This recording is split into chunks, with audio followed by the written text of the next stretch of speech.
Friends, hello, this is Yanis Varoufakis. This speech was meant to be transmitted, broadcast, spoken live during the Palestine Congress in Berlin, Friday, the 12th of April.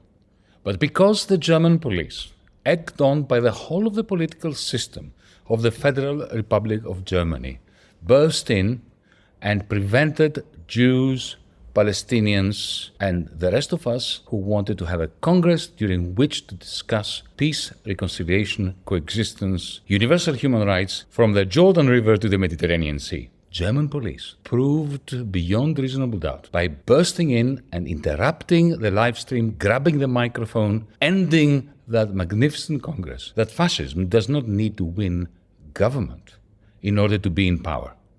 So allow me to say what I was going to say if the live stream was not so rudely interrupted by German coppers. Friends, congratulations and heartfelt thanks for being here, even though we were interrupted. Despite the threats, despite the police state, despite the panoply of the German press, despite the German political system that demonizes you for being here today. Why a Palestinian Congress, Mr. Varoufakis? A German journalist asked me recently. Because, as Hanan Ashrawi once said, we cannot rely on the silenced to tell us about their suffering. Today, Hanan Ashrawi's reason has grown depressingly stronger. Because we cannot rely on the silenced who are also massacred and starved to tell us about the massacres and the starvation. But there's another reason too. Because a decent people, the people of Germany, are being led down a perilous road to a heartless society by being made to associate themselves with another genocide carried out, again, in their name, with their complicity. I'm neither Jewish nor Palestinian, but I am incredibly proud to be here amongst Jews and Palestinians, to blend my voice for peace and universal human rights with Jewish voices for peace and universal human rights, with Palestinian voices for peace and universal human rights. Being together here today, even though we were so rudely interrupted by German police, being together here is proof that coexistence is not only possible, but that it is here already. Why not a Jewish Congress, Mr. Varoufakis? The same German journalist asked me, imagining that he was being smart. I welcomed his question. For if a single Jew is threatened anywhere, just because she or he is Jewish, I shall wear the Star of David on my lapel and offer my solidarity, whatever the cost, whatever it takes. So let's be clear. If Jews were under attack anywhere in the world, I would be the first to canvass for a Jewish Congress in which to register our solidarity. But similarly, when Palestinians are massacred because they are Palestinians, under the dogma that to be dead and Palestinian must mean that you are Hamas, I shall wear my keffiyeh and offer my solidarity, whatever the cost, whatever it takes, to the people of Palestine. Universal human rights, folks, are either universal or they are nothing. With this in mind, I answered the journalist's question with a few questions of my own. Were 2 million Israeli Jews thrown out 80 years ago from their homes into an open-air prison and kept for those 80 years in that open-air prison without access to the outside world, with minimal food and water, no chance of a normal life, no opportunity to travel, and being bombed periodically for 80 years? No. Are Israeli Jews being starved intentionally by an army of occupation? Their children writhing on the floor, screaming from hunger? No. Are there thousands of Jewish injured children with no surviving parents crawling through the rubble as we speak, the rubble of what used to be their homes? No. Are Israeli Jews being bombed by the world's most sophisticated aeroplanes and bombs today? No. Are Israeli Jews experiencing complete ecocide of what little land they can still call their own? Not one tree left under which to seek shade, or whose fruit to taste? No. Are Israeli Jewish children being killed today, now, by snipers at the orders of a member state of the United Nations? No. Are Israeli Jews driven out of their homes by armed gangs today? No. Is Israel fighting for its existence today? No. If the answer to any of these questions had been yes, I would be participating in a Jewish Solidarity Congress today. Friends, today, we would have loved to have a decent, democratic, mutually respectful debate on how to bring peace about, on how to bring universal human rights for everyone, Jews and Palestinians, Bedouins and Christians, from the Jordan River to the Mediterranean Sea, and to have this debate with people who think differently to us. We would have loved that. Sadly, as the German police just proven, and the whole of the German political system has been trying to do now for weeks to ban our conference, they did not allow this. Indeed, the whole of the political spectrum, from the CDU and CSU to the FDP, to the SPD, the Greens, and remarkably, to leaders of Die Linke in Berlin. Shame on you, comrades. Shame on you. They all joined forces to ensure that our civilized debate may be with them. A debate in which we may disagree agreeably never takes place in Berlin, never takes place in Germany. I say to them, you want to silence us, to ban us, to demonize us, to accuse us. You therefore leave us with no choice but to meet your ridiculous accusations with very logical, fair accusations of our own. You chose this, not us. You accuse us of anti-Semitic hatred. We accuse you of being the anti-Semite's best friend when you equate the right of Israel to commit war crimes with the right of Israeli Jews to defend themselves. You accuse us of supporting terrorism. We accuse you of equating legitimate resistance to an apartheid state with atrocities against civilians, which I have always and will always condemn, whomever commits them, Palestinians, Jewish settlers, my own family, whomever. We accuse you of not recognizing the duty of the people of Gaza to tear down the wall of the open prison in which they've been encased, confined for 80 years, and of equating this act of tearing down the wall of shame, which is no more defensible, remember, than the Berlin Wall was, with acts of terror. You accuse us of trivializing Hamas's October 7th attacks. We accuse you of trivializing the 80 years of Israel's ethnic cleansing of Palestinians and the erection of an unclad apartheid system across Israel and Palestine. We accuse you of trivializing Netanyahu's long-term support of Hamas, a support that Netanyahu has lent Hamas as a means of destroying the two-state solution that you claim to favor. We accuse you of trivializing the unprecedented terror unleashed by the Israeli army on the people of Gaza, in the West Bank, in East Jerusalem. You accuse the organizers of today's Congress that we are, and I quote from your text, not interested in talking about possibilities for peaceful coexistence in the Middle East against the background of the war in Gaza. Are you serious? Have you lost your mind?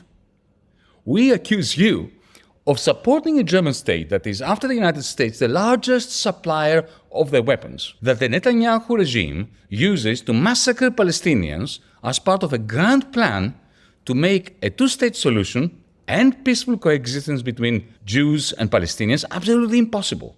We accuse you of never answering the pertinent question that every German must answer. How much Palestinian blood must flow before your justified guilt over the Holocaust is washed away? So let's be clear. We're here in Berlin with our Palestinian Congress, which your police state has disrupted and banned. We're here, nevertheless, because unlike the German political system and the German state and the German media, we condemn genocide and war crimes regardless of who is perpetrating them. Just as we opposed apartheid in the American South or in South Africa, we oppose apartheid in the land of Israel, Palestine, no matter who has the upper hand. Because we stand for universal human rights, freedom and equality among Jews, Palestinians, Bedouins, and Christians in the ancient land of Palestine. And so that we're even clearer on the questions that journalists or politicians put to us, legitimate or malignant. Let me be clear. Do I condemn Hamas's atrocities? I condemn every single atrocity, whomever is the perpetrator or the victim. What I do not condemn, and I will never condemn, is armed resistance to an apartheid system designed as part of a slow-burning but inexorable ethnic cleansing program. Put differently, I condemn every attack on civilians, while at the same time, I celebrate anyone who risks their life to tear down the wall of shame. Is Israel not engaged in a war for its very existence, as some say? No, it is not. Israel is a nuclear-armed state with perhaps the most technologically advanced army in the world, and the panoply of the United States military machine having its back. There is no symmetry with Hamas.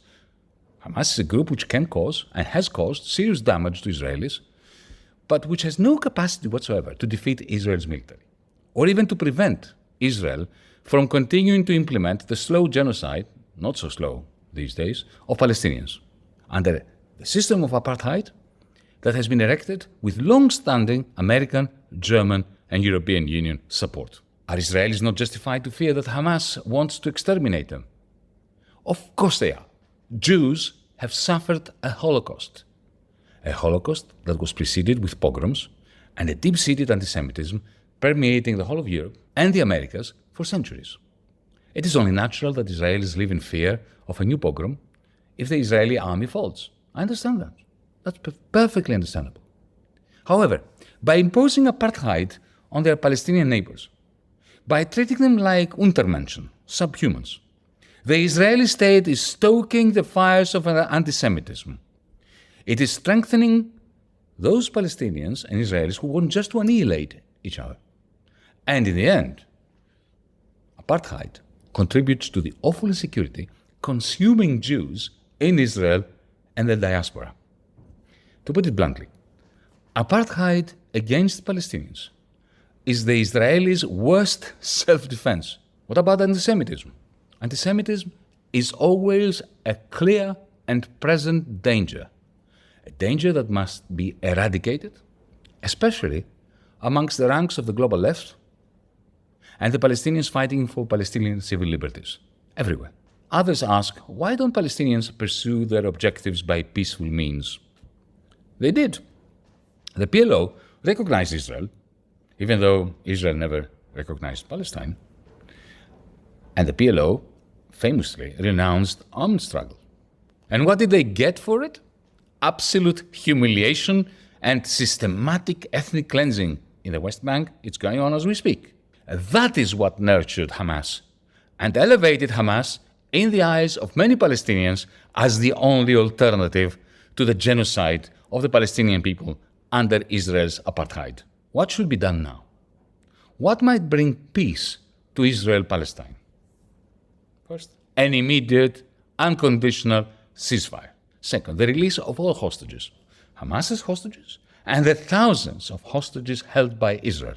That must be the first step towards a peace process under the auspices of the United Nations, supported by a commitment by the international community to end apartheid and to safeguard equal civil liberties and equal political rights for everyone, for all. What should replace Israeli apartheid? Well, that must be left to Israelis and Palestinians to decide between the two-state solution and the solution of a single federal secular state.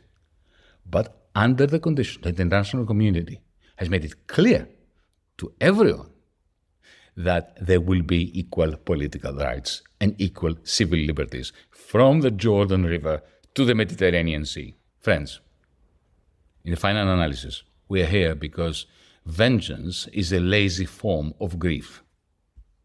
We're here to promote not vengeance, but peace and coexistence across Israel-Palestine. We're here to tell German Democrats, including our former comrades of Die Linke, who have been a great disappointment, that they have covered themselves in shame long enough, that two wrongs do not one right make, that allowing Israel to get away with the war crimes is not going to ameliorate the legacy of Germany's crimes against the Jewish people. Beyond today's Congress, we have a duty, in Germany in particular, to change the conversation.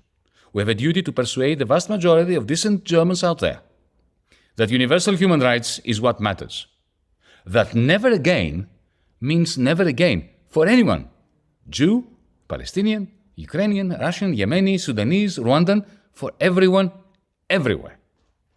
In this context, I am pleased to announce that DiEM25's German political party, Mera25, will be on the ballot paper in the European Parliament elections this coming June in Germany. Mera25 Germany will be seeking the vote of German humanists who crave at least one member of European Parliament representing Germany and calling out the European Union's complicity in genocide, a complicity that is Europe's greatest gift to the anti-Semites in Europe and beyond. I salute you all, and I suggest that we never forget that none of us is free if one of us is in chains. Carpe diem.